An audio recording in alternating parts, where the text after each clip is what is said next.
dare to make your dreams come true. Sebelum kita membahas dan memasuki acara demi acara lebih jauh tentang dreams come true, mari kita mendengarkan firman Tuhan.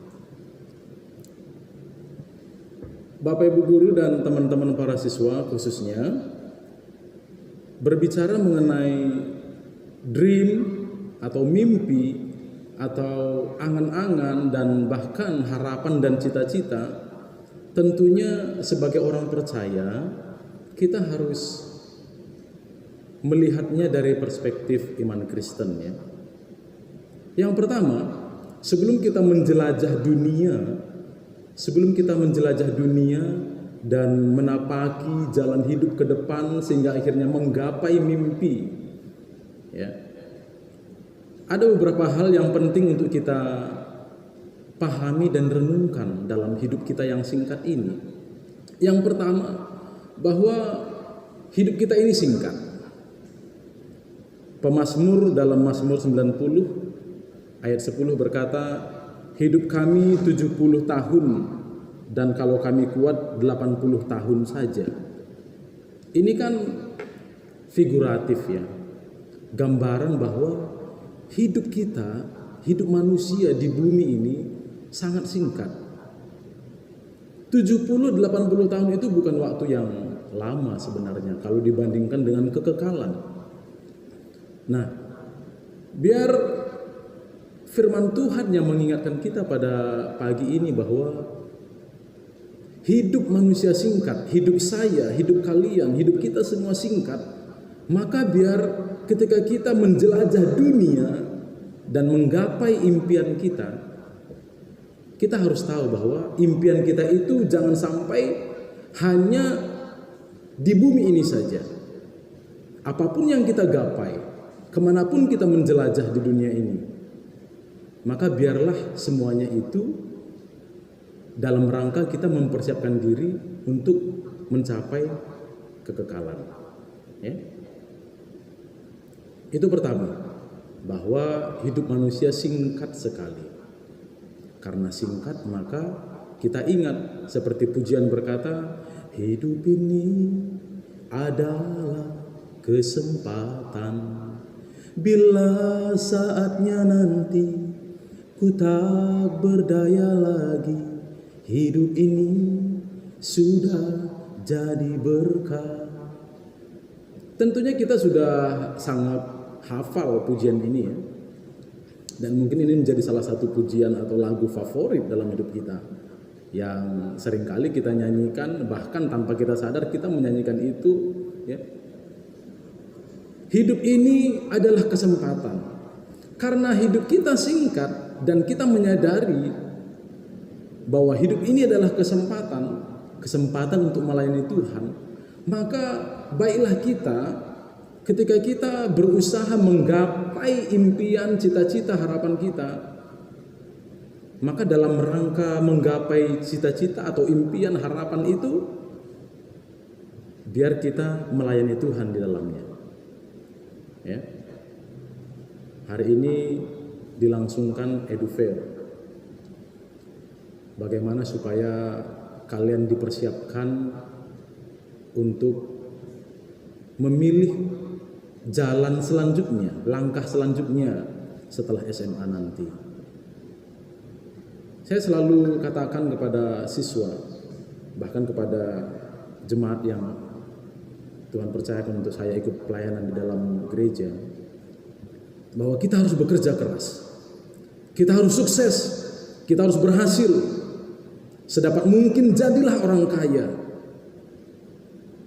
Bukan supaya kita bangga dengan kekayaan yang kita miliki, yang Tuhan percayakan kepada kita. Tapi kalau kita tidak sukses, kita tidak berhasil, kita kere, tentu kita tidak bisa atau sulit sekali, hampir tidak bisa menjadi berkat. Seorang kondektur tentu bisa dipakai Tuhan dengan luar biasa. Seorang kondektur ya, kondektur sebuah bus atau angkutan umum sangat bisa dipakai Tuhan dengan luar biasa. Tapi kalau seorang direktur, itu lebih bisa lagi untuk menjadi berkat. Ketika direktur itu tidak cinta uang, tapi dia cinta Tuhan. Dan kalianlah orang-orang yang akan dipersiapkan untuk hal itu. Menjadi direktur-direktur yang menjadi orang-orang berhasil, menjadi orang-orang yang hebat, yang tentunya cinta Tuhan. Oleh sebab itu, 2 hari ke depan dalam rangkaian EduFair ini, mari khususnya para siswa bersemangat, motivasi dirimu, yakinkan dirimu bahwa ini EduFair ini adalah salah satu cara Tuhan untuk menolong kita, menolong kalian khususnya untuk menjadi orang berhasil. Ya. Tentu hebatnya sebuah kampus, hebatnya sebuah sekolah, dan hebatnya fasilitas yang kita miliki tidak menentukan, tidak menjamin keberhasilan kita. Makanya dikatakan ora et labora, bekerja, berdoa dan bekerja.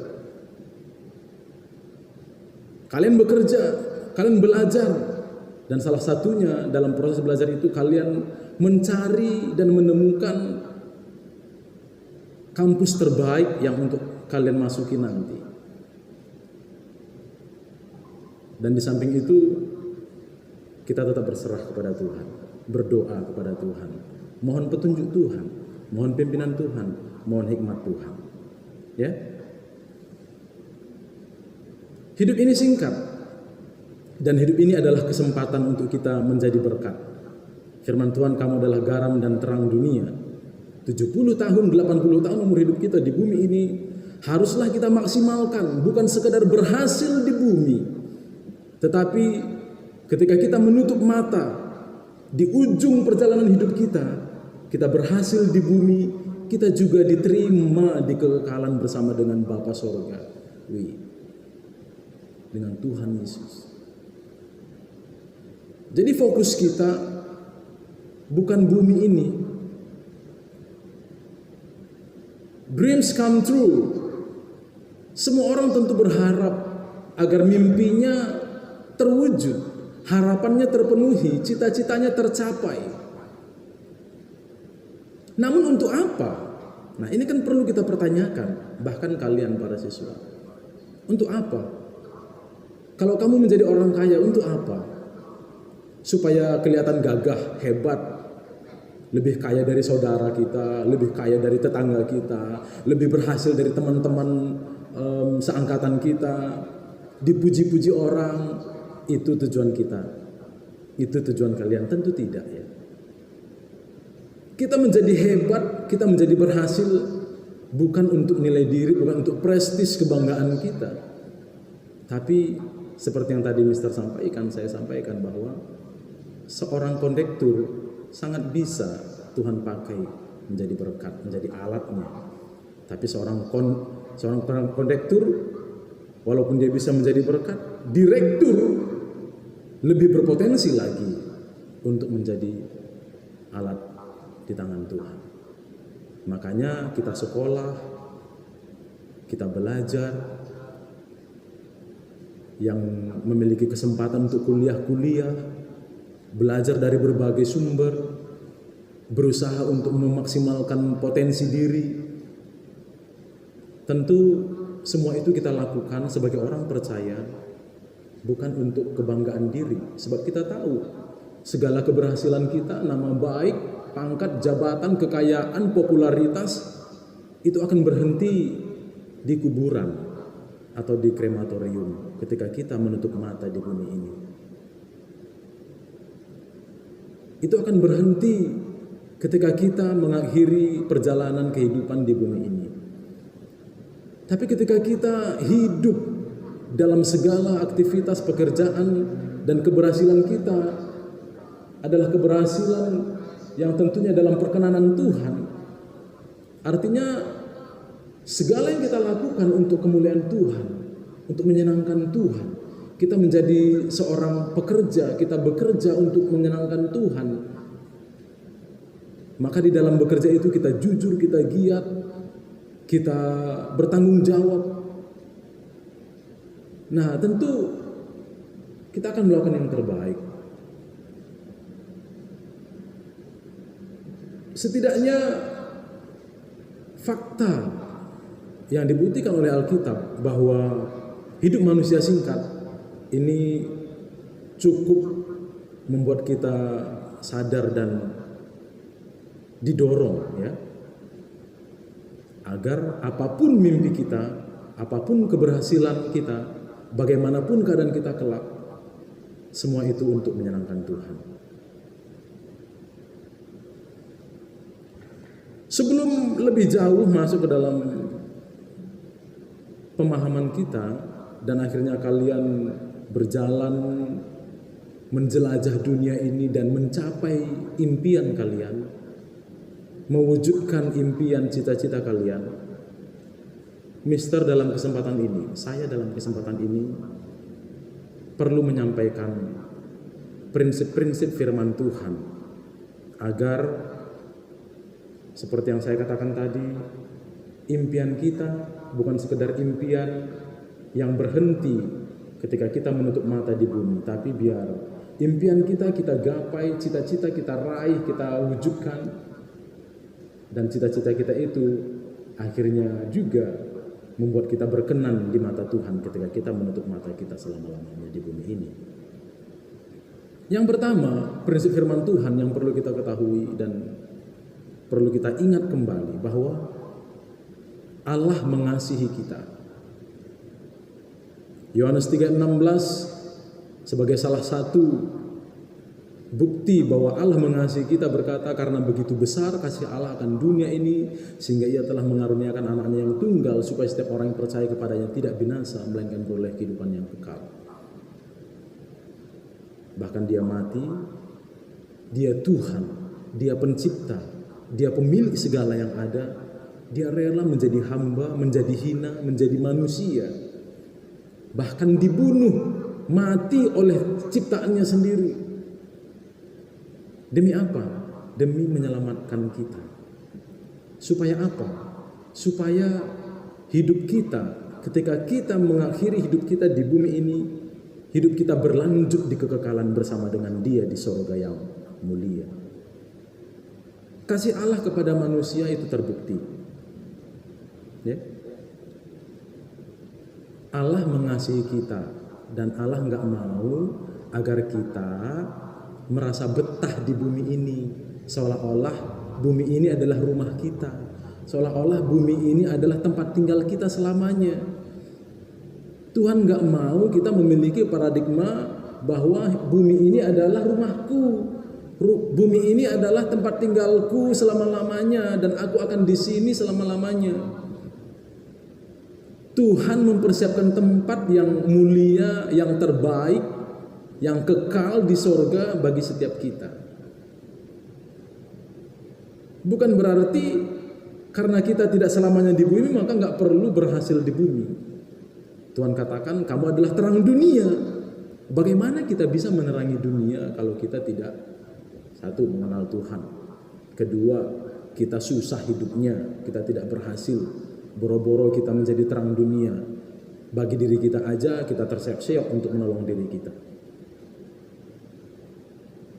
Kasih Allah kepada manusia itu terbukti, ya.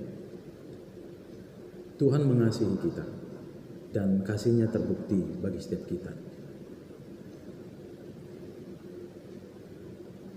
Kemudian dalam 1 Timotius 1 saya bacakan bagi setiap kita. 1 Timotius 1 ayat 15 dikatakan begini. Perkataan ini benar dan patut diterima sepenuhnya. Kristus Yesus datang ke dunia untuk menyelamatkan orang berdosa, dan di antara mereka akulah yang paling berdosa. Ini perkataan Rasul Paulus kepada anak rohaninya, kepada muridnya yaitu Timotius, berkata bahwa Kristus Yesus datang ke dunia untuk menyelamatkan orang berdosa. Siapa orang berdosa itu? Salah satunya Paulus mengakui, saya yang paling berdosa, saya salah satunya, kata Rasul Paulus. Dan tentunya orang berdosa itu adalah saya dan kalian juga, kita semua. Hai anak muda, para siswa Sekolah Citra Kasih, Citra Berkat, dimanapun kalian berada, yang mendengarkan firman Tuhan renungan pada pagi ini, saat ini. Dari tempat ini, dari hati saya yang sungguh-sungguh mengajak kalian untuk memaksimalkan diri, ya, berusaha terus, belajar terus untuk menjadi berkat dimanapun kita ada. Kalian belajar, kalian sekolah, kalian kuliah, kalian bekerja nanti, kalian menjadi pengusaha, kalian melakukan aktivitas profesi kalian masing-masing. Lakukanlah semuanya itu dalam takut akan Tuhan. Tentu kehidupan seorang siswa yang takut akan Tuhan sangat berbeda sekali. Dia belajar bukan sekedar mendapat nilai. Dia belajar bukan sekedar mendapatkan skor yang tinggi dari gurunya di mata pelajaran tertentu. Tapi orang yang takut akan Tuhan, siswa yang takut akan Tuhan, akan memaksimalkan dirinya, dia akan belajar sungguh-sungguh dan dia akan jujur, dia berintegritas, dia bertanggung jawab dalam pelajarannya. Sehingga nilai bukanlah tujuannya satu-satu. Bukanlah tujuan satu-satunya, bukanlah tujuan utamanya. Memang dia akan memaksimalkan diri untuk mendapatkan nilai yang terbaik. Tapi bukan itu tujuan satu-satunya. Dan bukan itu tujuan utamanya. Tujuan utamanya adalah apapun yang terjadi, bagaimanapun nilaiku, ketika aku melakukan yang terbaik, usaha yang terbaik kuberikan, aku mau menyenangkan Tuhan di sana. Ketika kita jujur, ketika kita bertanggung jawab, itu menyenangkan Tuhan loh. Karena dari situlah kelihatan kita ini beriman atau tidak. Kita beriman atau tidak beriman itu kelihatan dari perbuatan kita. Orang yang beriman, orang yang sungguh-sungguh beriman bukan orang yang sering beribadah, ya, sering berdoa, bahkan memanggil-manggil nama Tuhan. Tapi orang yang sungguh-sungguh beriman adalah orang yang mempraktikkan percayanya kepada Tuhan dengan hidup benar. Kalian para siswa, kalian harus menggapai impian, cita-cita kalian. Tapi gapailah itu dengan jalan takut akan Tuhan. Tidak menghalalkan segala cara. Tidak menghalalkan segala upaya demi mencapai tujuan. Tadi dalam 1 Timotius 1 ayat 15 dikatakan bahwa Yesus Kristus menyelamatkan dunia, menebus dunia dari dosa. Nah, saya dan kalian sudah ditebus. Saya dan kalian sudah diampuni dosanya. Yang tadinya kalau Tuhan tidak mati di atas kayu salib dan bangkit, kita semua ini meluncur ke dunia kematian, meluncur ke api kekal. Tidak ada yang menjamin keselamatan kita dan tidak ada yang mampu menolong kita. Nah, Tuhan Yesus dalam anugerahnya berinisiatif. Tuhan berinisiatif untuk datang menjadi juru selamat. Nah, ketika kita sudah ditebus, apa konsekuensinya? Ini perhatikan, ini sangat penting. Ini sangat penting. 1 Korintus 6.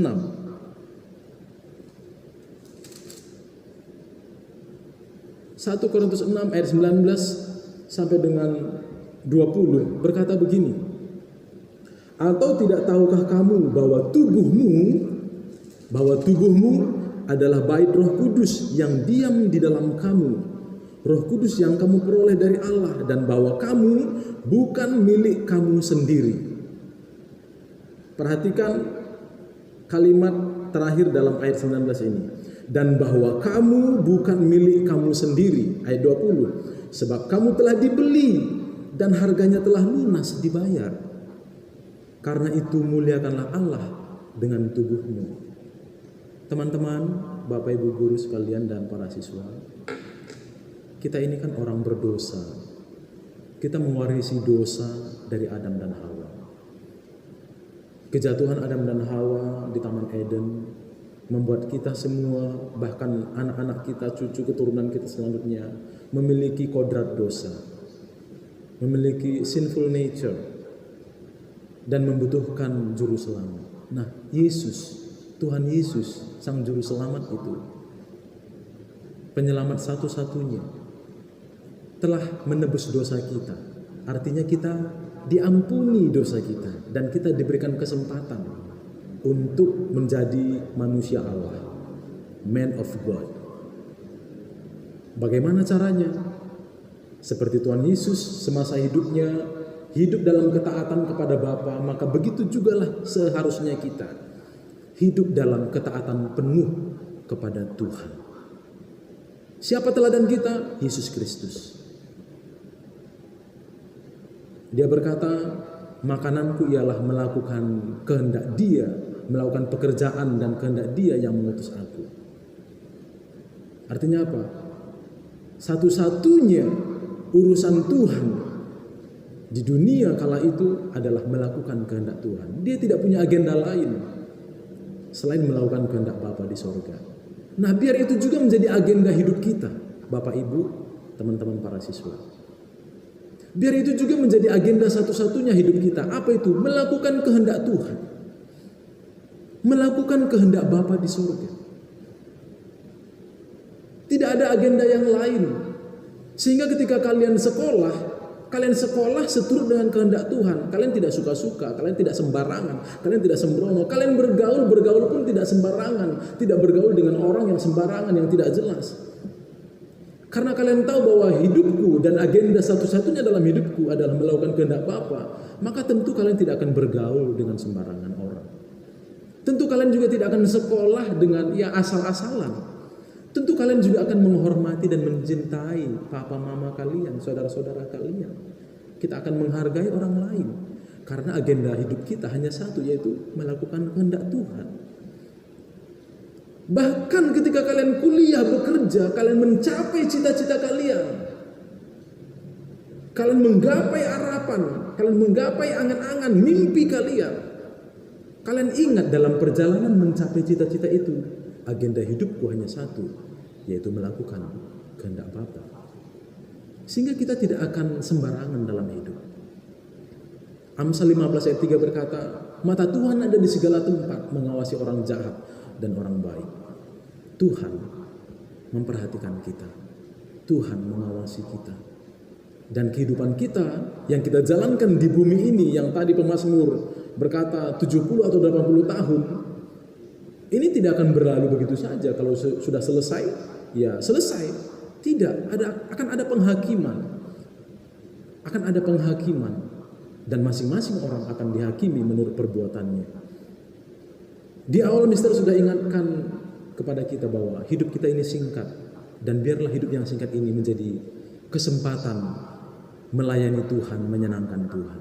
Bila saatnya nanti ku tak berdaya lagi, hidup ini sudah jadi berkah. Teman-teman, Bapak Ibu guru dan para siswa, kita kan tidak tahu kapan kita akan mengakhiri hidup kita, perjalanan hidup kita di bumi ini. Fakta membuktikan bahwa tidak ada satu orang pun yang bisa memprediksi kematiannya. Dan selalu bahkan di pelayanan saya menemukan, selalu orang terkejut ketika kematian mendatangi salah satu orang yang dia kasihi, orang yang dia kenal. Selalu kita terkejut. Itu bukti apa? Bukti bahwa kematian itu selalu datang tiba-tiba.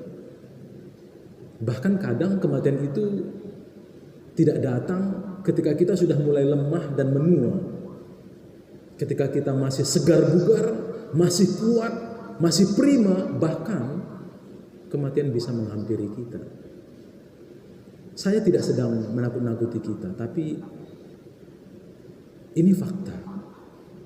Dan firman Tuhan sudah memperingatkan kita. Hidup ini singkat. 70-80 tahun itu bukan usia yang pasti kita capai. Bisa lebih, bisa kurang. Kalau lebih, puji Tuhan, kita memiliki kesempatan yang banyak dan lebih banyak untuk berubah dan berubah, belajar dan belajar. Tapi kalau ternyata kesempatan kita tidak mencapai 70 tahun di bumi ini, itu kan tragis dan mengerikan. Apalagi kalau kita menjalani kehidupan kita ini, ya kita bilang mengalir aja lah. Pokoknya jalani aja lah, yang penting aku tidak mengganggu orang lain. Orang yang telah ditebus Tuhan tidak cukup hidup dengan baik. Roma 12 ayat 2 berkata, hidup kita harus baik. Itu pertama. Kedua, berkenan.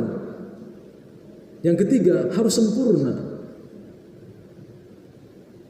Jadi jangan memiliki filosofi hidup yang penting aku tidak mengganggu orang, aku tidak merugikan orang, aku tidak melukai orang.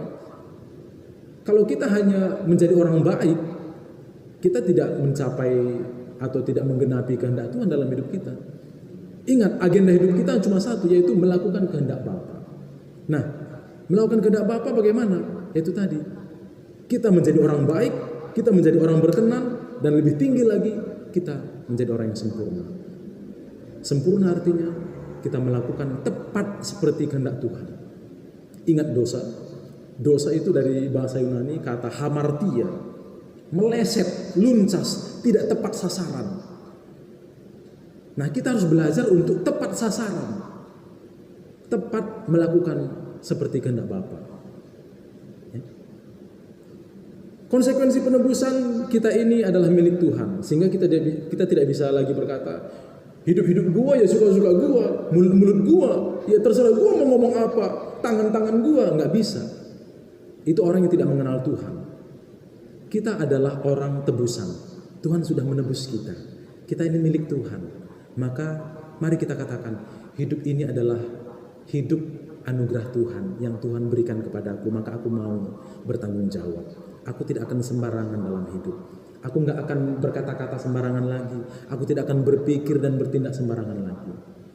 Dare to make your dreams come true. Tentu dreams di sini bukan sekedar mimpi, namun juga harapan, angan-angan, keinginan, bahkan cita-cita. Saya percaya setiap kita memiliki mimpi dalam hidup ini.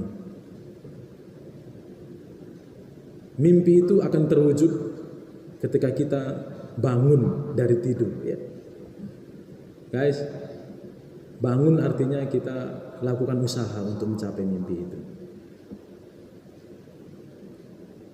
Amsal 16 ayat 3. Amsal 16 ayat 3 saya bacakan bagi setiap kita.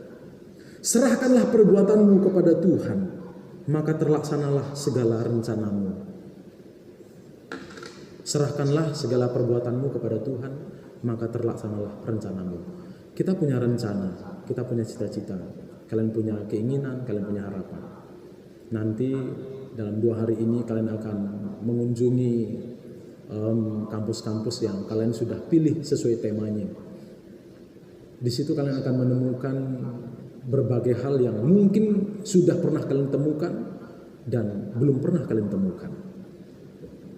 Biar lewat perjalanan 2 hari ini kalian semakin menemukan jalan mana yang kalian tempuh ke depan.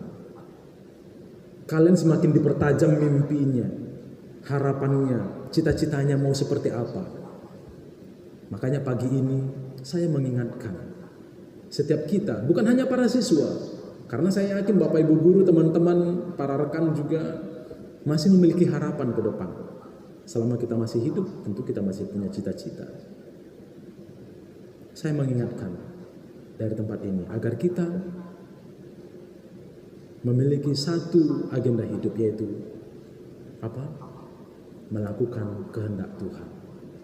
Kalian menjadi orang berhasil, kalian menjadi orang sukses, menjadi orang kaya, atau setidaknya jangan menyusahkan orang ya. Menjadi apapun kita kelak, bagaimanapun keadaan hidup kita kelak, mari kita memiliki satu agenda hidup, yaitu melakukan kehendak Bapa. Maka 2 hal dengan cepat saya sampaikan. 2 hal ini perlu kita renungkan dan pegang dalam perjalanan kita mencapai tujuan kita, mencapai mimpi kita. Ketika kita membuat mimpi-mimpi kita menjadi nyata. 2 hal, apa itu? Apapun mimpimu, Bapak Ibu guru dan teman-teman siswa sekalian, dimanapun kalian berada, apapun mimpimu, tempuhlah jalan yang benar untuk mencapainya.